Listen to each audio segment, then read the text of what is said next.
Hi, everybody, and welcome to another episode of the 7-Minute Takeover, where we chat all things acquisitions. I'm your co-host, Liz MacRae. And I'm Eamonn Gamble. And today we are chatting about proprietary search. So Liz, proprietary search, for those that don't know, can we dig into what is proprietary search and how does it differ from how people typically go about finding a business to buy? So at its simplest, it is the act of reaching out to business owners directly instead of going through a broker or an M&A firm. So it's contacting businesses that are not actively on the market for sale. So sometimes these turn into the best opportunities because you're the first buyer and sometimes the only buyer at the table, but they can also turn into conversations that go nowhere. So there are nuances and ways to go about it, but it is certainly something that we're seeing a lot of, and it's starting to increase. That sounds like a very interesting strategy. Happy to learn more about it, although it does remind me of those realtors that drop flyers in my mailbox all the time offering to buy my house. And I'm going to be honest with you, I typically throw those directly in the garbage. So I know, right? with that in mind, why would somebody pursue this strategy? What are some of the pros and cons? There are a number of pros and cons. So pros for a buyer might be, less competition. So you're approaching a company, nobody else is in conversations with them about buying their business at this time. So you've kind of got first mover position.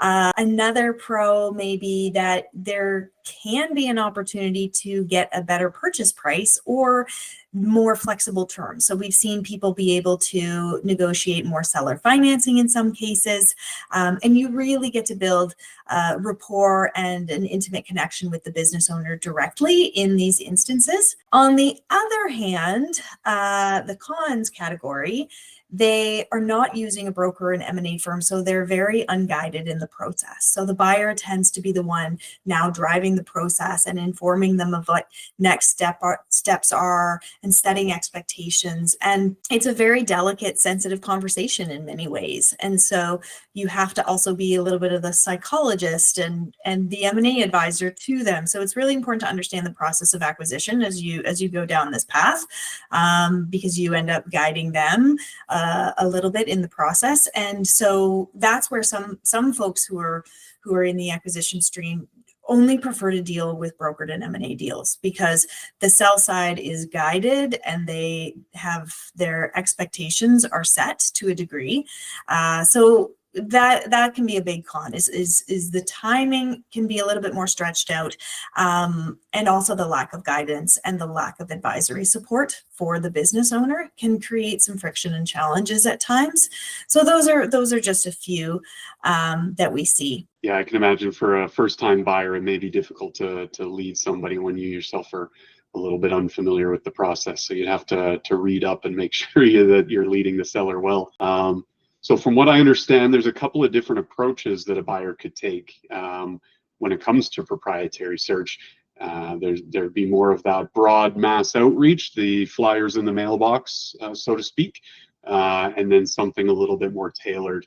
Can you help us understand what the difference between those two strategies are and which one you tend to lean towards? Yeah, so some acquirers look at it like a numbers game. So if I send 1,000 emails and I get 1% uptick, that's 10 conversations that I didn't have before. So some folks are setting up comprehensive CRM systems and emailing systems where they're setting up an automated email flow and really kind of peppering the ecosystem, usually in a single vertical or industry sector, where they're focusing on specific company types. And they are, you try and narrow it down as much as you can, but still get a volume of targets that you're going to send out a campaign essentially to.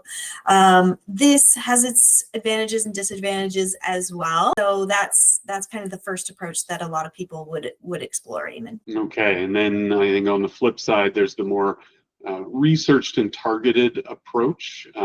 Maybe describe how that differs from what you were talking about earlier with that broad outreach and how it might work for an acquirer. Yeah, so some other acquirers take a more specific approach. So, when you're looking at building a list of 1,000 companies, you don't necessarily have the time to go and research each of those companies.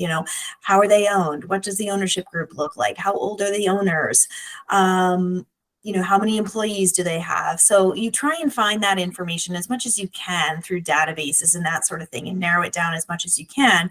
But the more researched approach will take a look, instead of looking at 1,000 companies, you might start by looking at 100 and batching them and really understanding as much as you possibly can about those 100. So, is it still mom and pop owned? What have they raised capital? How have they grown? How old are they?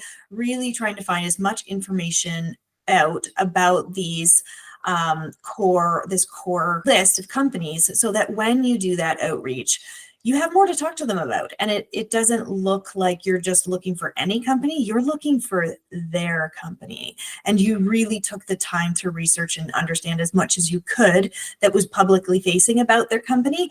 And you can communicate why that company is a fit for you as the buyer, and where your strengths and your background can complement that business, because it is a really good fit. And you're coming at it from more of a fit perspective, and that you're not kind of just, the term often thrown around is, spray and pray.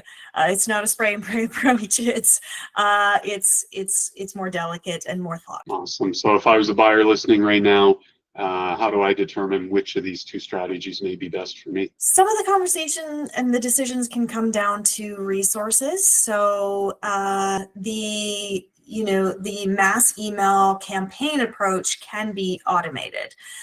You can outsource some of the research. You can pay for databases of information. You can automate the email flow and the campaigns around that, so that you're managing sort of the blasts. And then the more researched approach, it takes time to do that research. Again, you can also outsource those pieces, but it can be more in depth in, how deep are you deeping into these companies. And it can depend if you're managing the outreach on your own or you're hiring a company to do it. That's where kind of, if you've got more money than time, those decisions come into play. So it is more, if you're doing it yourself, it certainly is more time intensive. And so folks that are looking full time and they don't have another job, let's say they're not working full time, they're exclusively searching for a business to buy, those are folks who we typically see who are doing proprietary search on their own, versus someone who maybe you're a company that's looking to grow through acquisition and you've got some resources to put into it, and you might outsource it and hire a company to help you with the sourcing. Or if you're working full time and you want to hire someone to manage your search because you just don't have the time. So some of those considerations come. A lot of factors to consider. Yeah, I think it makes sense that there's not a one size fits all in this very diverse marketplace. But that was a very clear breakdown. So thank you, Liz. So this was the first part of a two-part series. In the second episode, we're going to get a little bit more practical, and we're going to pepper Liz with some questions about what you should say in that first message to an owner, how to turn a cold email into a warm conversation, and a few other tips and tricks that Liz has picked up along the way in doing these types of search processes in the past. Anything else to add there, Liz? No, that's exactly it. We'll dig into the language, tone, some script tips that can work, and what some real outreach case studies have been that we've been part of. Awesome. Well, thanks for sharing your insight, Liz, and thanks everybody for listening to the 7-Minute Takeover. We'll see you next time. See you next time, everybody. Take care.